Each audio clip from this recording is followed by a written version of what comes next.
வாழ்க வளமுடன். Welcome to the course on Managerial Economics. This course is designed for economics, commerce and management students. Okay, economics plays vital role. For example, individual life and progress of the country. Before I start, I just want to ask one basic question. What is economics about? Okay, then we will discuss, talk about micro, macro and managerial economics.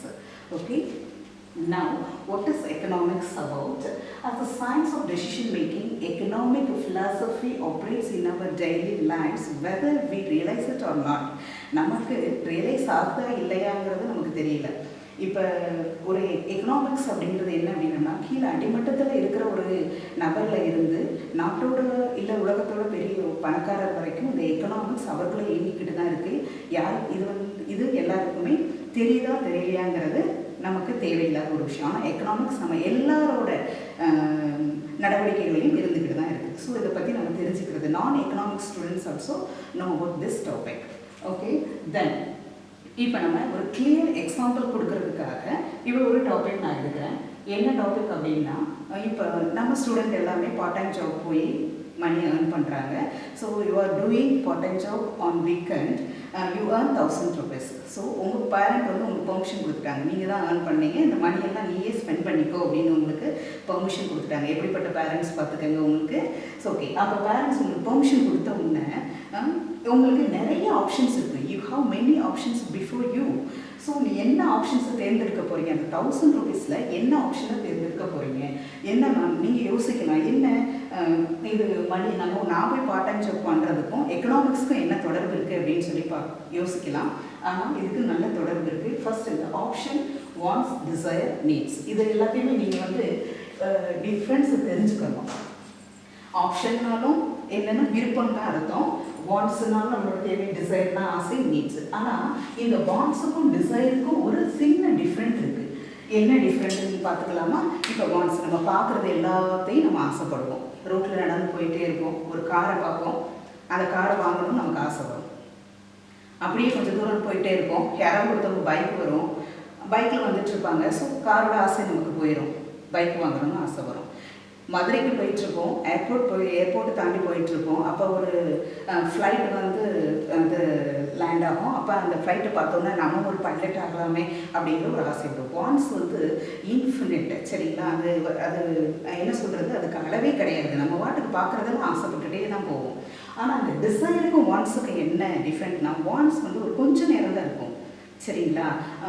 எந்த வேகத்தில் வருதோ அதே வேகத்தில் நம்மளை விட்டு wants போயிடும். ஆனால் desire அப்படிங்கிறது என்ன அப்படின்னம்னா, நாம் அதற்காக ஹார்ட் ஒர்க் பண்ணுவோம். ஹார்ட் ஒர்க் பண்ணி அந்த டிசைரை நம்ம வந்து அடைந்தே செய்வோம். அதுதான் டிசைர். இப்போ ஃபார் எக்ஸாம்பிள், நீங்கள் சின்ன வயசில் பைலட் ஆகணும் அப்படின்னு ஒரு முடிவு பண்ணியிருந்தீங்க அப்படின்னம்னா, 6th ஸ்டாண்டர்ட்லேருந்து 12th ஸ்டாண்டர்ட் வரைக்கும் நீங்கள் நல்லா ஸ்டடீஸ் பண்ணிகிட்டே வந்திருப்பீங்க. எல்லாத்துலேயுமே ஏ கிரேட் எடுத்திருப்பீங்க. பர்டிகுலராக என்ன சப்ஜெக்டில் அப்படின்னா, மேக்ஸ், இங்கிலீஷ் அண்ட் சயின்ஸ், இந்த சப்ஜெக்ட்லாம் நீங்கள் வந்து ஏ கிரேட் எடுத்துருக்கணும். அப்படி எடுத்திருந்தால் மட்டும்தான் நீங்கள் பைலட் அப்படிங்கிற ஒரு கனவுக்குள்ளே நீங்கள் போக முடியும். ஸோ அந்த ஆசை வந்து நீங்கள் ஹார்ட் ஒர்க் பண்ணி அதை அடையே பார்க்குறது தான் இந்த டிசைர். வாண்ட்ஸுங்கிறது அப்படி தான். இப்போ நீட்ஸ் வந்து same position.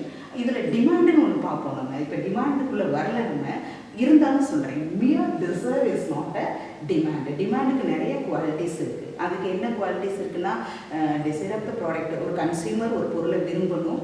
So willingness to pay இருக்கணும். இருக்குது வில்லிங்னஸ் டு பே இருந்தால் தான் அது அந்த பொருள் வந்து டிமாண்ட்குள்ளேயே வரும். அந்த டிமாண்ட் பார்க்கும்போது நம்ம இன்னும் கிளியர் கட்டாக பார்த்துக்கலாம். Okay, option. நீங்கள் என்ன பண்ணீங்க, பார்ட் டைம் ஜாப் போய் எவ்வளோ ஏர்ன் பண்ணியிருக்கீங்க? 1000 rupees ஏர்ன் பண்ணியிருக்கீங்க நீங்கள் பார்ட் டைம் ஜாப் போய். அப்போ அந்த 1000 rupeesக்கு என்னெல்லாம் பண்ணலாம் அப்படிங்கிறதுக்கு உங்களுக்கு நீட்ஸ். இங்கே உங்களுக்கு 4 நீட்ஸ் தான் கொடுத்துருக்கேன் நான். ஆனால் உங்களுக்கு ஏகப்பட்ட நீட்ஸ் இருக்கும். என்ன needs? You can give a party to friends and you spend money on them. Party போகணும், ஃப்ரெண்ட்ஸ் கூட பார்ட்டி போகணும், 1000 rupees அவங்களுக்காகவே ஸ்பெண்ட் பண்ணிக்கணும்னு ஆசைப்படுறாங்க. அப்புறம் இன்னொரு ஆசை வேறு வருது உங்களுக்கு. You can buy yourself a dress. Okay, நீங்கள் ட்ரெஸ் எடுத்துக்கணும், புதுசாக நல்ல ஒரு பிராண்டட் ட்ரெஸ் எடுத்துக்கணும், ஷர்ட் எடுத்துக்கணும்னு ஆசைப்படுறீங்க. அது மட்டுமா, you can go for movie and eat in some restaurant. நல்ல மூவிக்கு போய் நல்ல ரெஸ்டாரண்ட்டில் உங்களுக்கு பிடிச்ச மாதிரி ஒரு ஐட்டத்தை சாப்பிடணும்னு நினைக்கிறீங்க. அது மட்டுமா ஆசை. அப்புறமா கொஞ்சம் நேரம் கழிச்சு உங்களுக்கு திருப்பி ஒரு ஆசை வரும். You can buy yourself a book and save some money. ஏன் நம்ம ஒரு புக்கு வாங்கலாமே ஆசை. டீச்சர்ஸ்லாம் சொல்லியிருப்பாங்க, நிறைய புக்ஸ் எல்லாம் வாங்குங்க, புக்ஸ்லாம் உங்களுக்கு நல்ல ஒரு குட் ஃப்ரெண்ட் அப்படின்னு உங்களுக்கு சொல்லியிருப்பாங்க. அப்போ நீங்கள் என்ன பண்ணுவீங்க, புக்ஸ் வாங்கலாம் அப்படின்னு நினைப்பீங்க. மணி கொஞ்சம் சேவ் பண்ணி வச்சுக்கணும், எக்ஸாம் ஃபீஸ்லாம் வருது, அப்போ நம்ம கட்டணும், பேரண்ட்ஸ்க்கு டிஸ்டர்ப் பண்ணாமல். ஸோ இப்போ நிறைய இப்போ ஏகப்பட்ட ஆப்ஷன்ஸ் இருக்குது, உங்களுக்கு விருப்பங்கள் இருக்குது. இந்த விருப்பத்தை எல்லாத்தையுமே நீங்கள் நிறைவேற்ற முடியுமா இந்த 1000 rupeesல? இதுதான் question mark. What do you notice? என்ன இதுலேருந்து நீங்கள் நோட்டீஸ் பண்ணீங்க? You will have to go for one option or combination of one or more options. சரியா? நீங்கள் என்ன பண்ண முடியும் இதுலேருந்து அப்படின்னா, இதில் ஏதாவது ஒரு ஆப்ஷனை மட்டும்தான் நீங்கள் என்ன செய்ய முடியும், எடுக்க முடியும். எல்லா ஆப்ஷனையுமே உங்களால் என்ன செய்ய முடியாது, இந்த 1000 rupeesல உங்களால் கொண்டு வர முடியாது. But why can't you have everything அப்படின்னு நீங்கள் யோசிச்சீங்க அப்படின்னா, given the choice, you would like to spend not only on your friends but would also like to see movie etcetera. என்னென்ன மூவிக்கு போகணும்னு நினைக்கிறீங்க, அப்புறம் பை அ புக், அப்புறம் சேவ் சம் மணி, அப்புறம் வேற என்ன, பை அ ட்ரெஸ், அப்புறம் பார்ட்டி போகணும், ஃப்ரெண்ட்ஸ் கூட பார்ட்டிக்கு போகணும். ஸோ இத்தனை ஆப்ஷன் இருக்குது. But you can't. Why? Because you have limited resources. 1000 rupees only. Okay, அப்போ நீங்கள் எத்தனை இவ்வளோ 1000 rupees வச்சு இவ்வளோ ஆசைகளை நம்மளால் நிறைவேற்ற முடியாது. ஸோ இப்போ எக்கனாமிக்ஸ்குள்ளே கொஞ்சம் ரிலேட்டட் ஆகிறீங்களா, இதை வச்சு தான் இப்போ எக்கனாமிக்ஸ் ரிலேட்டட் ஆகும். If you are 2000 rupees, you might have satisfied more of your demands. இப்போ 1000 ஒரு 2000 rupees வந்துச்சுன்னு வச்சுக்கோங்க, உங்களோட டிமாண்ட்ஸ் வந்து கொஞ்சம் ஒரு 2-3 உங்களோட ஆப்ஷன்ஸ் நிறைவேறும். சரியா? த UN dilemma. சரியா? UN dilemma, similar dilemma is every individual, every society, every country in this world. ஓகேவா? இந்த dilemma means குழப்பம். இந்த குழப்பம் எல்லார்கிட்டையுமே இருக்குது. ஒரு இண்டிவிஜுவல் கிட்ட இருக்குது, கண்ட்ரிகிட்ட இருக்குது. இதை ஃபேஸ் பண்ணிட்டு தான் இருக்கிறாங்க. எல்லாருமே இதை ஃபேஸ் பண்ணிட்டு தான் இருக்கிறாங்க. Life is like that because we cannot have everything all at once. We are forever forced to make choice. நமக்கு சாய்ஸ். நம்ம வந்து ப்ரையாரிட்டி கொடுப்போம். இப்போ 4 ஆப்ஷனில் உங்களோட ப்ரையாரிட்டி எது அப்படின்றது பார்த்தா நீங்கள் என்ன செய்வீங்க, இதுக்கு செலவு பண்ணுவீங்க. இல்லைன்னா இதில் எதையுமே நீங்கள் செலவு பண்ண முடியாது. எல்லாத்தையுமே இப்போ ஆப்ஷன் பார்ப்பீங்க, அம்மா கிட்ட போய் கேட்பீங்க, இல்லை நீங்களாம் தனியாக உட்காந்து திங்க் பண்ணுவீங்க.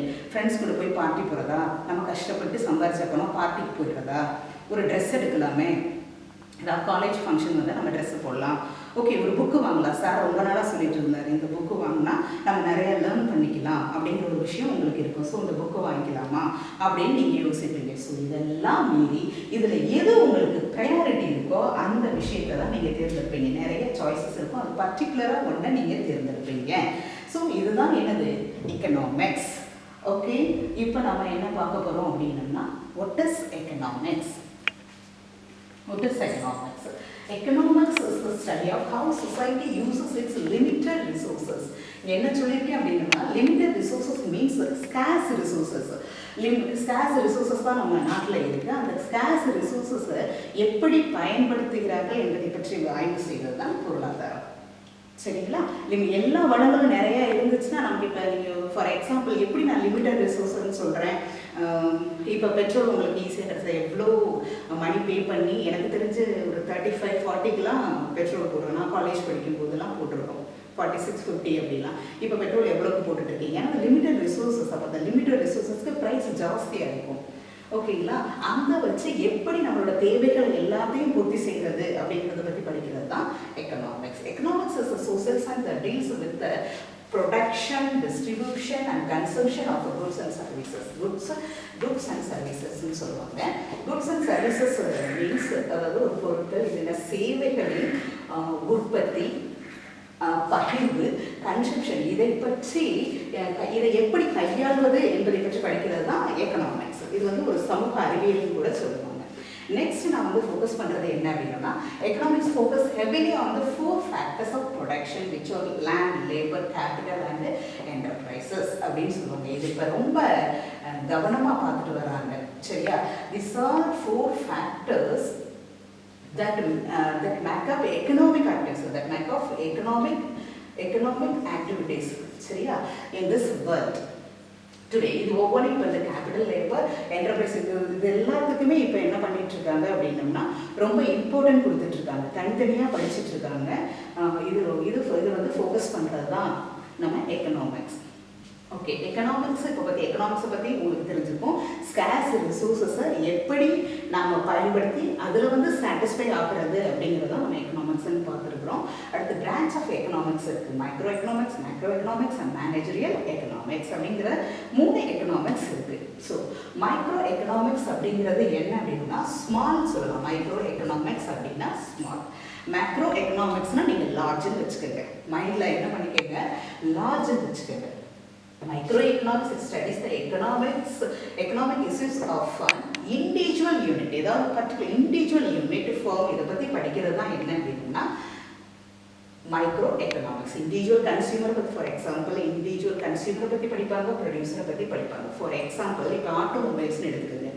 ஆட்டோமொபைல்ஸ் இண்டஸ்ட்ரியை நம்ம எடுத்துட்டோம்னா டோட்டலாக பார்க்காம பர்டிகுலர் BMW அப்படிங்கிற ஒரு கம்பெனியோட வளர்ச்சி எப்படி இருக்குது, அதோட ப்ரொடக்ஷன் எப்படி இருக்குது, அதோட சேல்ஸ் எப்படி இருக்குது, ப்ராஃபிட் எப்படி இருக்குது அப்படின்னு ஒரு பர்டிகுலர் இண்டஸ்ட்ரியை பற்றி மட்டும் படிக்கிறது, பர்டிகுலர் ஃபேர்ம் பற்றி மட்டும் படிக்கிறது, ஒரு இண்டிவிஜுவல் ஹவுஸ் ஹோல்டை பற்றி படிக்கிறது, இதெல்லாம் நம்ம என்ன சொல்லுவோம் அப்படின்னா மைக்ரோ எக்கனாமிக்ஸ். இன்னும் உங்களுக்கு ஒரு எக்ஸாம்பிள் சொல்லலாம் அப்படின்னா இப்போ ABCD இவங்க எல்லாரும் என்ன பண்ணுறாங்க அப்படின்னா இவர் ஒரு 100 rupees earn பண்ணுறாரு, இவர் ஒரு 100 rupees earn பண்ணுறாரு, இவர் ஒரு 100, இவர் ஒரு 100.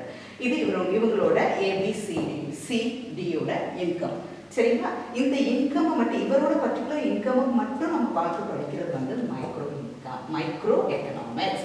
இந்த 400 இருக்கு இல்லையா, இதை டோட்டலாக நம்ம படிக்கிறது, டோட்டல் இன்கம் பற்றி படிக்கிறோம் அப்படின்னா அது மேக்ரோ எக்கனாமிக்ஸ். லார்ஜாக படிக்கிறது, சிம்பிளாக சொல்லணும் அப்படின்னா okay. It studies the economic micro economics. So micro economics உங்களுக்கு கிளியராக இருக்கும்.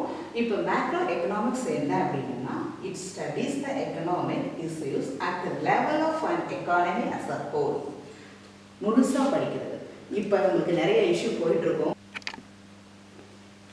ஓகே, இப்போ மேக்ரோ எக்கனாமிக்ஸை பற்றி நம்ம இப்போ படிப்போம். It studies the economic issues at the level of an economy as a whole. சரிங்களா? இப்போ அஸ் அ ஹோல் அப்படின்னா ஹோல் எக்கானமியை பற்றி படிக்கிறது தான் மேக்ரோ எக்கனாமிக், லார்ஜ் லெவலில். ஃபார் இப்போ இருக்கிற நான் ஒரு எக்ஸாம்பிள் உங்களுக்கு சொல்ல விரும்புகிறேன். ஆட்டோமொபைல்ஸ் இண்டஸ்ட்ரி எல்லாமே இப்போ ப்ளேம் பண்ணிட்டு இருக்காங்க கவர்மெண்ட்டை. நீங்கள் தான் இப்போ திடீர்னு அனௌன்ஸ் பண்ணி எங்களோட கம்பெனி இண்டஸ்ட்ரி வந்து இப்போ லாஸில் போயிட்டுருக்கு, லேபரெல்லாம் நாங்கள் வெளியில் அனுப்பிச்சிட்ருக்கோம் அப்படின்னு இண்டஸ்ட்ரி ஃபுல்லாக யாரை ப்ளேம் பண்ணுறாங்க? கவர்மெண்ட் என்ன பண்ணுறாங்க? ஆல்ரெடி நாங்கள் சொல்லிட்டோம், நீங்கள் தான் எந்த ஒரு யூனிட்டையும் நீங்கள் ஆரம்பிக்கல. இப்போ என்ன சொல்லிட்டு இருக்காங்க? எக்கோ ஃப்ரெண்ட்லியில் எலக்ட்ரானிக் வெஹிக்கிள்லாம் வரணும் அப்படின்னு சொல்லி நமக்கு சொல்லிட்டு இருக்காங்க, எலக்ட்ரானிக்கல் வெஹிக்கிள். அப்புறம் அந்த பிஎஸ் என்ஜினை வந்து என்ன பண்ண ப்ரொடக்ஷனில் எதுவுமே மாற்றவே கிடையாது. இப்போ BS-46 அப்படின்னு மாற்ற சொல்லியிருக்கிறாங்க. ஸோ அதை எல்லாமே மாற்றாமல் அந்த பிஎஸ்சில் பழைய என்ஜினையே வச்சு ப்ரொடக்ஷன் பண்ணிட்டு இருக்காங்க. இதனால் என்ன ஆகுது? நம்ம மக்களுக்கு கொஞ்சம் அவேர்னஸ் வந்துருச்சு. ஓகே, 2020க்கு அப்புறம் 21க்கு அப்புறம் கவர்மெண்ட் வந்து சில ரூல்ஸ் போடுறாங்க. இப்போ எலக்ட்ரானிக்கல் வெஹிக்கிள் வாங்கினா மட்டும்தான் அதுக்கு டேக்ஸ் கம்மியாக இருக்குது. ஸோ இப்போ அந்த ப்ராடக்ட் தான் நம்ம வாங்கணும். இப்போ எந்த ஒரு புது வெஹிக்கிளையும் நம்ம வாங்கக்கூடாதுன்ற ஒரு அவேர்னஸ் மக்கள் இடத்துல வந்துருச்சு. சரி, ஓகே.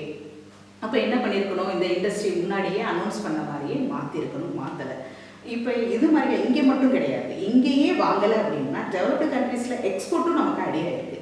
எக்ஸ்போர்ட்டும் இப்போ எந்த ஒரு ஆட்டோமொபைல்ஸ் இண்டஸ்ட்ரியும் அந்தளவுக்கு எக்ஸ்போர்ட் பண்ணவே கிடையாது. ஸோ அப்போ அந்த total economy, employment, resources, national product இதெல்லாம் நம்ம பார்க்குறது, டோட்டலாக பார்க்குறது வந்து மேக்ரோ எக்கனாமிக்ஸ். சரிங்களா? இப்போ அந்த ஆட்டோமொபைல்ஸ் பற்றி சொன்னேன். ஸோ 2 பேரும் ப்ளேம் பண்ணாமல், எனக்கு தெரிஞ்சு 2 பேரும் ப்ளேம் பண்ணாமல் இப்போ கரண்ட்டில் என்ன இருக்குது, அதை எப்படி மாற்றி அமைக்கணும் அப்படிங்கிறத பார்த்து பிளான் பண்ணி பண்ணாங்க அப்படின்னா இந்த இஷ்யூலேருந்து நம்ம தப்பிச்சிடலாம். ஓகே, அதுக்கப்புறம் நம்ம பார்க்க போகிறது மேனேஜரியல் எக்கனாமிக்ஸ். இந்த managerial economics is the branch of economics. இன்னும் நம்ம சொல்லணும் அப்படின்னம்னா ஸ்பெஷல் எக்கனாமிக்ஸ்னே சொல்லலாம். இந்த மேனேஜரியல் எக்கனாமிக்ஸ் எதை பற்றி படிக்குது, யாரை பற்றி படிக்குதுன்னா இண்டிவிஜுவல் ஃபேர்ம், இண்டிவிஜுவல் ஆர்கனைசேஷன், அதை பற்றி படிக்குது. அந்த இண்டிவிஜுவல் ஃபேர்ம், இண்டிவிஜுவல் ஆர்கனைசேஷனில் என்ன ப்ராப்ளம் இருக்குது அப்படிங்கிறத அனலைஸ் பண்ணி அதுக்கு அந்த ப்ராப்ளத்தை அனலைஸ் பண்ணுறதோடு மட்டும் இல்லாமல் அந்த ப்ராப்ளத்துக்கு சொல்யூஷன் கொடுக்குது மேனேஜ்மெண்ட்டுக்கு. ஸோ இந்த சொல்யூஷன், இந்த அனலைஸ் இதெல்லாம் எப்படி தனியாக பண்ணுறாங்க? இல்லை, எக்கனாமிக் பிரின்சிபல்ஸையும் எக்கனாமிக் கான்செப்டையும் யூஸ் பண்ணி இந்த மேனேஜரியல் எக்கனாமிக்ஸ் மேனேஜ்மெண்ட் ப்ராப்ளத்துக்கு சொல்யூஷன் கொடுக்குறாங்க. ஸோ அப்போ இது மேனேஜரியல் எக்கனாமிக்ஸ். இதில் இன்னொன்று நம்ம பார்த்தோம்னா அந்த மேனேஜரியல் ஃபங்க்ஷன் அப்படின்னு இருக்கும். மேனேஜரியல் ஃபங்க்ஷன் அப்படின்னு பார்த்தோம்னா டெசிஷன் மேக்கிங், ஃபார்வர்ட் பிளானிங் சொல்லுவாங்க. இப்போ டெசிஷன் மேக்கிங் அப்படின்னா செலக்டிங் பர்டிகுலர் பிளான் வச்சுக்கோங்க ஃப்ரம் மோர் பிளான்ஸ். நிறைய பிளான்ஸ் அல்டர்னேட்டிவ்ஸ் இருக்கும். அதில் பர்டிகுலர் பிளானை எப்படி செலக்ட் பண்ணுறது அப்படிங்கிறது இந்த மேனேஜர் எக்கனாமிக்ஸ் மேனேஜர்ஸ்க்கு சொல்லிக் கொடுக்கும், மேனேஜ்மெண்ட்டுக்கு சொல்லிக் கொடுக்கும். ஓகே, டெசிஷன் மேக்கிங் எப்படி எடுக்கிறதுன்னு சொல்லிக் கொடுப்போம். அதுக்கப்புறம் ஃபார்வர்ட் பிளானிங் ஒன்று. ஃபார்வர்ட் பிளானிங் அப்படிங்கிறது என்ன அப்படின்னா established plans for future. Future நம்ம எப்படி பிளானை எஸ்டாப்ளிஷ் பண்ணுறது, ஃபியூச்சரில் நம்ம ப்ரொடக்ஷன் எப்படி இன்க்ரீஸ் பண்ணுறது, எப்படி ஃபியூச்சரில் டெக்னாலஜிஸை நம்ம யூஸ் பண்ணுறது, இதையெல்லாம் பற்றி நமக்கு மேனேஜரல் எக்கனாமிக்ஸ் ஒரு மேனேஜ்மெண்ட்டுக்கு சொல்லிக் கொடுப்போம். இந்த மேனேஜரல் எக்கனாமிக்ஸை பயன்படுத்தி ஒரு மேனேஜ்மெண்ட் ஒரு பிஸ்னஸை ரன் பண்ணினா அது நிச்சயமாக அது சக்ஸஸ்ஃபுல்லாக போய் முடியும். இண்டிவிஜுவல் ஃபார்ம் பற்றி படித்து இண்டிவிஜுவல் ஃபார்மில் இருக்கிற ப்ராப்ளம்ஸை அனலைஸ் பண்ணி அதற்கான ஒரு சொல்யூஷனை கொடுக்குறது தான் managerial economics. So okay, I hope you all understand these topics. Okay, next we will move on bad bank. Okay, இந்த bad bank அப்படிங்கிறது எதுக்காக நாங்கள் ஆரம்பித்தேன் அப்படின்னா நம்ம பேங்க்கில் என்ன பண்ணுவோம், ஆக்சுவலாக பேங்க்கில் பணம் போட்டு வைப்போம். பணம் போட்டு வச்சோம்னா நமக்கு என்ன ஆகும், எதிர்பாராத நேரத்தில் நமக்கு ஹெல்ப்ஃபுல்லாக இருக்கும். அது வந்து பேங்க்னு வச்சுக்கோங்க. இங்கே ஏன் நான் வேர்டை வந்து பேங்க்கில் போட்டு வச்சுருக்கேன் அப்படின்னோம்னா நமக்கு நிறைய இங்கிலீஷில் வேர்ட்ஸ் தெரிஞ்சால் தான் நம்மளால் கம்யூனிகேட் பண்ண முடியும். ஒரு எக்கனாமிக்ஸ் இருந்துச்சுன்னா ஒரு எக்கனாமிக்ஸில் எந்த சப்ஜெக்டாக இருந்தாலும் நாம் புரிஞ்சு தான் படிக்கணும், அதுக்கு மீனிங் தெரிஞ்சு தான் படிக்கணும். ஸோ அதுக்காக இங்கே இருக்கிற இந்த டாப்பிக்கில் இப்போ நான் கொடுத்த டாப்பிக்கில் இருந்து வேர்ட்ஸ் எடுத்து அதற்கான மீனிங் எல்லாம் உங்களுக்கு சொல்லியிருக்கேன். இது உங்களுக்கு ரொம்ப யூஸ்ஃபுல்லாக இருக்கும். மீனிங் தெரிஞ்சு புரிஞ்சு படிங்க அப்படிங்கிறது என்னோடய ஸ்டூடெண்ட்டை நான் ரொம்ப ரிக்வஸ்ட்டாகவே கேட்குறேன். ஸோ ஓகே, ஹவுஸ் ஹோல்டுனா வீடு, அஸ்யூம் லைக் அப்படின்னா உங்கள் விருப்பம் போல் அப்படின்னு அர்த்தம். அட் ஆல் ஒன்ஸ் அப்படின்னு ஒரே நேரத்தில், ஸ்கேர்ஸ் ரிசோர்ஸஸ் அப்படின்னா அரிய வளங்கள் அப்படின்னு சொல்லுவாங்க. அப்படி இல்லைன்னா பற்றாக்குறையான வளங்கள் அப்படின்னு சொல்லுவாங்க. பற்றாக்குறையான வளங்கள், இது இந்த வேர்ட்ஸ் எல்லாத்தையுமே நம்ம அங்கே பார்த்துருக்கோம். சாட்டிஸ்ஃபை அப்படின்னா திருப்தி, ஐம் சாட்டிஸ்ஃபைட் அப்படின்னு சொல்லுவோம் இல்லையா, நான் திருப்தி அடைந்து. நீங்கள் ஏதாவது என்னை வந்து ஹானர் பண்ணியிருந்தீங்கன்னா இல்லைன்னா ஏதாவது ஒரு இன்வைட் பண்ணி ஐம் சாட்டிஸ்ஃபைட் அப்படின்னு சொல்லுவோம் இல்லையா, உங்கள் ஃப்ரெண்ட்ஸ்குள்ள ஏதாவது சொல்லுவீங்க. இன்ஃபினிட் அப்படின்னா எல்லையற்ற அப்படின்னு அர்த்தம். வைட்டல் ரோல் அப்படின்னா முக்கிய பங்கு, வைட்டல் ரோல். நான் சொன்னேன்ல, economics plays of vital role. எக்கனாமிக்ஸ் பொருளாதாரம் முக்கிய பங்கு வகிக்கிறது அப்படின்னு சொல்லிட்டு உங்களுக்கு ஒரு வேர்ட் சொன்னேன் இல்லையா. ஓகே, சொசைட்டி அப்படின்னா சமூகம். ஃபாரெவர் அப்படின்னா என்றென்றும் அப்படின்னு. சாய்ஸஸ்னா தேர்வுகள். இந்த எக்கனாமிக்ஸில் இந்த சாய்ஸஸ்ங்கிறது ரொம்ப இம்பார்ட்டன்ட். ஏன்னா நிறைய ஆல்டர்னேட்டிவ்ஸ் இருக்கும். அதுக்கு எதுக்கு ப்ரையாரிட்டி கொடுத்து தான் நம்ம பொருட்கள் எல்லாத்தையும் நமக்கு தேவையான ஒரு விஷயத்தை நம்ம தேர்ந்தெடுப்போம். சாய்ஸஸ். ப்ரொடக்ஷன் அப்படிங்கிறது ரொம்ப இந்த ஃபேக்டர்ஸ் ஆஃப் ப்ரொடக்ஷன் நம்ம பார்த்துருப்போம். உற்பத்தி காரணிகள், அந்த வேர்ட்ஸ் தான் இது. ப்ரொடக்ஷன் உற்பத்தி, டிஸ்ட்ரிபியூஷன் பகிர்ந்தளித்தல், அதுக்கப்புறம் கன்சப்ஷன் அப்படிங்கிறது வந்து நுகர்வு, எக்கனாமிக் ஆக்டிவிட்டி அப்படிங்கிறது பொருளாதார செயல்பாடு, எக்கனாமிக் பிரின்சிபல்ஸ் அப்படிங்கிறது பொருளாதார கொள்கைகள், எக்கனாமிக் கான்செப்ட் அப்படிங்கிறது பொருளாதார கருத்துக்கள், அனலைசிஸ் அப்படிங்கிறது ஆய்வு, சொல்யூஷன் அப்படிங்கிறது தீர்வு. சரியா, சொல்யூஷன், அந்த ப்ராப்ளத்துக்கு சொல்யூஷன். மேனேஜர் எக்கனாமிக்ஸில் நான் சொல்லியிருந்தேன் இல்லையா, ஒரு சொல்யூஷன் கொடுப்பாங்க அப்படின்னு. ஸோ அந்த சொல்யூஷன். பிஸ்னஸ் ஆர்கனைசேஷன் அப்படின்னா வணிக அமைப்பு, இண்டஸ்ட்ரீஸ் அப்படின்னா தொழில்கள், ஃபர்ம் அப்படின்னா நிறுவனம். இந்த இண்டிவிஜுவல் ஃபர்மை பற்றி படிக்கிறது தான் மேனேஜரியல் எக்கனாமிக்ஸ். இண்டிவிஜுவல் ஃபர்ம் ஆர்கனைசேஷனை பற்றி படிக்கிறது தான், அதில் இருக்கிற ப்ராப்ளத்தை அனலைஸ் பண்ணி அதுக்கு சொல்யூஷன் கொடுக்கிறது தான் managerial economics. Okay, thank you very much for watching. Keep watching and keep on watching and learn a lot. வாழ்க வளமுடன். Have a nice day.